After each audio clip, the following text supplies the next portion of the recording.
தாளமயம். இசை வந்து எல்லா இடத்துலயும் இருக்கு, எந்த பக்கம் திரும்பினாலும் இசை இருக்கு. அந்த ஒரு கருத்தை தான் இங்க சொல்ல பார்த்திருக்காங்க. இந்த வாத்தியம், தாளம், ராகம், இந்த கோடு இதெல்லாம் மனுஷன் உருவாக்குனது. இயற்கைக்கு அந்த லிமிடேஷன்ஸ் எதுவுமே கிடையாது. நீங்க எங்க திரும்பினாலும் இசை இருக்குது, எதுலயும் இசை இருக்குது, நீங்க எங்க இருந்தாலும் இசை எடுத்துக்கலாம் அப்படின்ற ஒரு மெசேஜ் தான் கன்வே பண்ண பார்த்திருக்காங்க.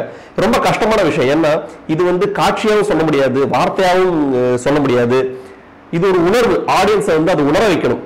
ரொம்ப டெக்னிக்கலா பேசினாலும் ஆடியன்ஸ் ஃப்ரஸ்ட்ரேட் ஆயிடுவாங்க. அந்த பேலன்ஸ் ஸ்ட்ரைக் பண்றது ரொம்ப கஷ்டம். அந்த பேலன்ஸ் கண்டுபிடிக்கிறதுக்கான தேடல் அதுதான் சர்வம் தாளமயம். நான் வாசிக்கணும், அடுத்தவங்க ஜாலியாக இருக்குது, எனக்கு பிடிச்சிருக்குது. நான் வாசிக்கணும், வேர்ல்டுலேயே சார் நம்பர் 1 வரணும் சார். சாமி சிலையை செய்யறவங்க வந்து பூஜாரி இருக்க முடியாது, வாத்தியம் செய்யறவங்க வந்து வித்வானா இருக்க முடியாது இப்படின்ற ஒரு நம்பிக்கை, ஒரு பழக்கம் வந்து நம்ம ஊர்ல வந்து பல நூற்றாண்டுகளா இருந்துட்டு வருது. அந்த பழக்கத்தை வந்து கேள்வி கேட்கிற ஒரு படம் தான் சர்வம் தாளமயம். அது சில இடங்கள்ல சில வசனங்களாவே சொல்லியிருக்காங்க. இந்த கதையிலும் அப்படிதான் காமிச்சிருக்காங்க. வாத்தியம் செய்கிற ஒரு குடும்பத்துல பிறந்த ஒரு பையன், இசையில அவருக்கு பெருசா ஈடுபாடுலாம் கிடையாது. ஆனால் அவர் அறியாமலே அவருக்குள்ள ஒரு இசை இருக்குது. ஒரு குறிப்பிட்ட நேரத்துல அந்த இசை அவருக்குள்ள அந்த இசையை வந்து அவர் உணர்றாரு. அதுக்கப்புறம் அவர் இந்த இசைக்காக அவர் நடத்துற போராட்டம், அவர் நடத்துற பயணம், அதுதான் இந்த படத்தோட மெயின் கதை அப்படின்னே சொல்லலாம். உங்களுக்கெல்லாம் இந்த கவர்மெண்ட் மியூசிக் காலேஜ்ல கோட்டா இருக்குமே. வரலாமா உன்னருகில் நீ ஜான்சன் பையன் பெறலாமா உன்னருளை. இந்த கதையில என்ன ரொம்ப முக்கியம்னா, இந்த கதாநாயகனோட இல்ல இந்த கதையின் நாயகனோட மனநிலை எந்த அளவுக்கு அவர் இசைக்காக தவிக்கிறாரு, எந்த அளவுக்கு ஒரு இசைக்காக வந்து பயணம் செய்யறதுக்கு அவர் தயாரா இருக்காரு அப்படின்றது. ஃபர்ஸ்ட் ஆஃப் பூரா அந்த மனநிலையை வந்து காமிக்கிறதுக்காக தான் செலவு பண்ணியிருக்காங்க.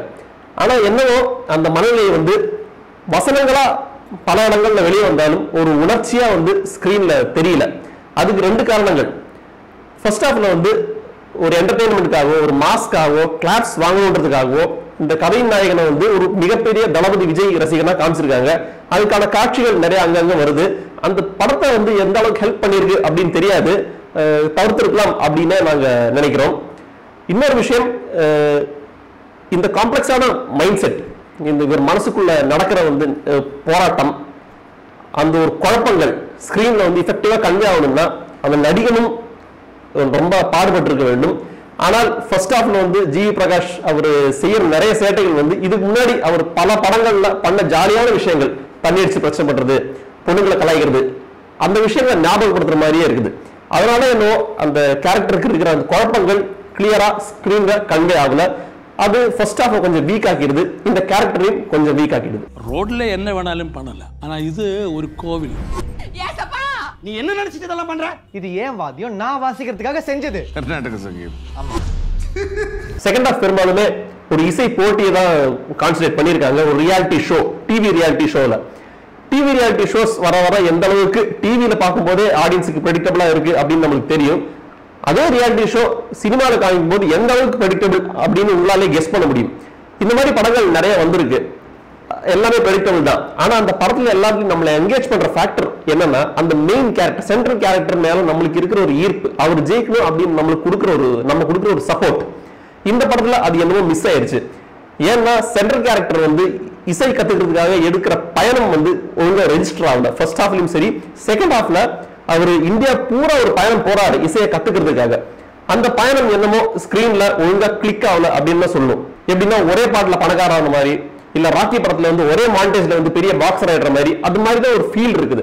மற்ற படங்களுக்கும் இந்த படத்துக்கு என்ன வித்தியாசம்னா, ராக்கி மாதிரி ஒரு படமோ இல்ல ஏபிசிடி மாதிரி ஒரு படமோ, இந்த படத்துல எல்லாம் பிசிக்கலான விஷயங்கள், பாக்ஸிங், டான்ஸ், இதெல்லாம் ஸ்கிரீன்ல பார்த்தா நம்மளுக்கு கன்வே ஆகும். ஆனா இது இசை, தாளம் சம்பந்தப்பட்ட விஷயம், பாட்டாவும் பாடல. அதனால மியூசிக்கை பத்தி பெருசா தெரியாத ஒரு ஜெனரல் ஆடியன்ஸுக்கு என்ன நடக்குது, அவர் என்ன கத்துக்கிறாரு, எந்த அளவுக்கு க்ரோ ஆறாரு, எதுவுமே புரிய மாட்டேங்குது. மேபி மியூசிக்கலி எஜுகேட்டடான ஒரு ஆடியன்ஸுக்கு என்ன நடக்குது அப்படின்றது தெரியலாம். ஜெனரல் ஆடியன்ஸை பொறுத்த வரைக்கும் கிட்டத்தட்ட ஒரு பிளாங்க் ஃபீலிங் தான் வருது அப்படின்னு சொல்லலாம்.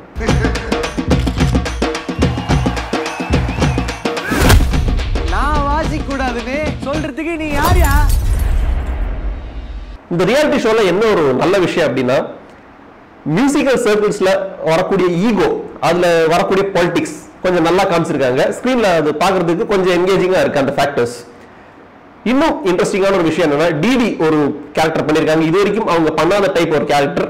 அதுவும் இல்லாம ஸ்ரீனிவாஸ், பாடகர் ஸ்ரீனிவாஸ், உன்னிகிருஷ்ணன், கார்த்திக் எல்லாரும் சின்ன சின்ன ரோல்ஸ்ல வராங்க. அவங்க மட்டும் இல்லாம பெரிய ஒரு ஜுப்பா போட்டு வினீத் வேற வந்து உட்கார்றாரு. எந்த சேனல்ல இவங்க ஓட்டியிருக்காங்க அப்படின்றது கிளியரா எல்லாருக்கும் தெரியும். அந்த சேனல் ரெகுலரா பாக்குறவங்களுக்கு கண்டிப்பா இது ஒரு என்டர்டைன்மெண்டா தான் இருக்கும். ஆனா இது ஒரு என்டர்டைன்மெண்டா இருந்தாலும் படத்தோட வீக்னஸ் என்னன்னு கேட்டா இதுதான் வீக்னஸ். ஏன்னா இப்படி சில கேரக்டர்ஸ் வச்சுட்டு படம் வந்து ஒரு ஹீரோ வில்லன் மோல்டுக்குள்ளே வந்துருச்சு. இந்த படத்துக்கு ரெகுலர் ஹீரோ வில்லன் மோல்ட பிரேக் பண்றதுக்கான ஒரு வாய்ப்பு இருந்தது. ஆனா அந்த வாய்ப்பு எடுத்துக்காம ரெகுலரான அந்த ஹீரோ வில்லன் அந்த செட்டிங்குள்ளேயே இந்த கதை அடங்கிருச்சு. அது ஒரு வீக்னஸ் அப்படின்னு சொல்லலாம். இந்த படம் முழுசா வந்து ரொம்ப அப்டிராக்டான இமோஷன்ஸ், பொதுவா சினிமாவில் வராத இமோஷன்ஸ், இசை மேல இருக்கிற ஈர்ப்பு, மெய் மறந்து போகிறது, இதெல்லாம் காமிக்கணும். ஆக்டர்ஸை பொறுத்த வரைக்கும் மிகப்பெரிய சேலஞ்ச். அந்த வகையில தான் நெடுமுடி சாருக்கு ஒரு மொமெண்ட் தான் கொடுத்துருக்காங்க அதை எக்ஸ்பிரஸ் பண்றதுக்கு. அவர் எவ்வளவு பெரிய எக்ஸ்பீரியன்ஸ்ட் ஆர்டிஸ்ட்ன்றது அந்த ஒரு மொமெண்ட்ல கரெக்டா அவர் காமிச்சிட்டாரு. அவர் தான் இந்த படத்துல ஸ்டாண்ட் அவுட் பெர்ஃபார்மன்ஸ் அப்படின்னு சொல்லலாம். குமரவேல் அவர்கள் 1-2 இம்பார்ட்டன்ட் டயலாக்ஸ் தான், கொஞ்சம் தான் வராரு. இருந்தாலும் அந்த 1-2 லைன்லயே அவர் சொல்றது அந்த அளவுக்கு தெளிவா ரெஜிஸ்டர் ஆகுது. அப்புறம் தான் பாலமுரளி அவர்கள் கதாநாயகி வந்திருக்காங்க. அவங்க வரலனாலும் பெருசா எதுவுமே நஷ்டம் இருந்திருக்காது இந்த படத்துக்கு அப்படியே சொல்லலாம். டிடி இன்ட்ரெஸ்டிங் கேரக்டர் முன்னாடியே சொன்ன மாதிரி. வினீத் வந்து ரொம்ப நாள் கழிச்சு ஸ்கிரீன்ல பாக்குறதுக்கு ஒரு ரிஃப்ரெஷிங் சேஞ்சா இருக்குது. படத்தோட சென்ட்ரல் கேரக்டர் ஜி பிரகாஷ் ரொம்ப சேலஞ்சிங்கான ஒரு ரோல். ஒரு யங் ஆக்டர் பொறுத்த வரைக்கும் அவரும் முழுசா குறை சொல்ல முடியாது. ஏன்னா ஸ்கிரிப்ட் வந்து அவரோட கேரக்டர் வந்து ஃபுல்லா டெவலப் பண்ணல. இந்த படத்தோட ட்ரெய்லர் அதோட எக்ஸ்பெக்டேஷன்ஸ் எல்லாம் நம்ம கேரி பண்ணிட்டு உள்ள போகும்போது இந்த படம் அவருக்கு உள்ள நடக்கிற குழப்பங்களை தெளிவா சொல்லும் அப்படின்னு நினைச்சோம். ஆனா அவருக்கு உள்ள நடக்கிற குழப்பங்களோட அவரை சுத்தி நடக்கிற குழப்பங்கள்ல தான் ஸ்கிரிப்ட் நிறைய கான்சன்ட்ரேட் பண்ணிருக்கு. அதனாலேயே கேரக்டர் ஒழுங்கா ரெஜிஸ்டர் ஆகல. படத்துல சென்ட்ரல் கேரக்டர் ஒழுங்கா ரெஜிஸ்டர் ஆகாதது மிகப்பெரிய பலவீனம். உள்ள விடுவாங்களா? உனக்கு என்ன தெரியும் வாசி பத்தி? அதுக்கு வீட்டுக்கு வெளியே நின்னாதான் பழப்பு நடக்கும். உள்ள போன நினைச்சா சர்வம் தலைமையின் படம் மேல ஒரு எதிர்பார்ப்பு எல்லாருக்கும் உருவாச்சுன்னா அது ஒரு காரணம் வந்து ராஜீவ் மேனன் ரஹ்மான் ஜோடி. மின்சார கனவு, கண்டுகொண்டேன் இந்த மாதிரி எவர் கிரீன் ஆல்பம்ஸ் கொடுத்த ஒரு ஜோடி மறுபடியும் சேரும் போது நம்ம மனசுல என்ன எதிர்பார்ப்புனா எவர் கிரீன் பிளாக் பஸ்டர். இது கீழே எந்த எதிர்பார்ப்புமே யாருக்குமே இல்லை.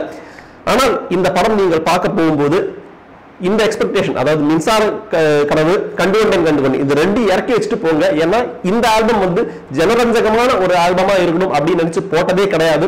ஒரு இசை பயணத்தை காமிக்கணும், வேற வேற ஜானர்ல எக்ஸ்பிளைன் பண்ணணும், இந்தியா பூரா டிராவல் பண்ணணும், நிறைய வாத்தியங்கள் காமிக்கணும். இந்த ரெக்கார்டிங்ஸ் எல்லாம் போடப்பட்ட ஒரு ஆல்பம்.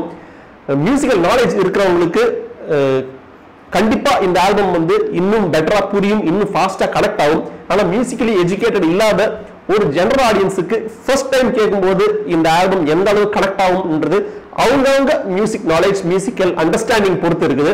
பர்சனலி ஃபர்ஸ்ட் டைம் நான் கேட்கும்போது எனக்கு பெருசா கனெக்ட் ஆகல. மீண்டும் மீண்டும் ரிப்பீட்ல கேட்கும்போது படத்தோட கான்டெக்ட்ல பார்க்கும்போது மியூசிக் பெட்டரா நம்மளுக்கு ஃபீல் ஆகிறதுக்கு வாய்ப்பு இருக்குது. என்ன சொல்ல வரோம்னா மிகப்பெரிய எதிர்பார்ப்பு, அதாவது கேட்ட உடனே டக்குன்னு பிடிக்கணும் அப்படின்னு நினைச்சிட்டு போகாதீங்க. அந்த மாதிரி ரெக்குவயர்மெண்ட்ல போட்ட ஒரு ஆல்பம் கிடையாது சர்வம் தாளமயம்.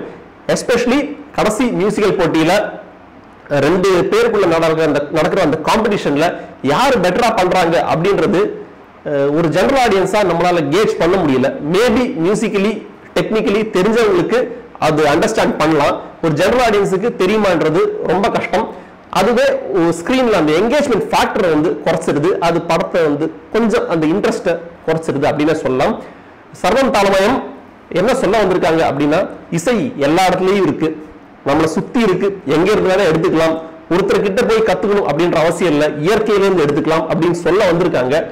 ஏஆர் ரஹ்மான், ராஜீவ் மேனன் ஜோடி அது எஃபெக்டிவா சொல்லியிருக்காங்களா அப்படின்றது ஒவ்வொருத்தரோடையும் மியூசிக்கல் நாலேஜ், மியூசிக்கல் அண்டர்ஸ்டாண்டிங், இசையை பத்தின புரிதல் பொறுத்து இருக்குது. அது உங்களோட பர்சனல் வியூ பாயிண்ட் தான். உங்களோட வியூ பாயிண்ட் என்னன்னு நீங்களே போய் பார்த்து முடிவெடுங்க. சர்வம் தாளமயத்துக்கு நாங்க கொடுக்கக்கூடிய ஸ்டார் ரேட்டிங்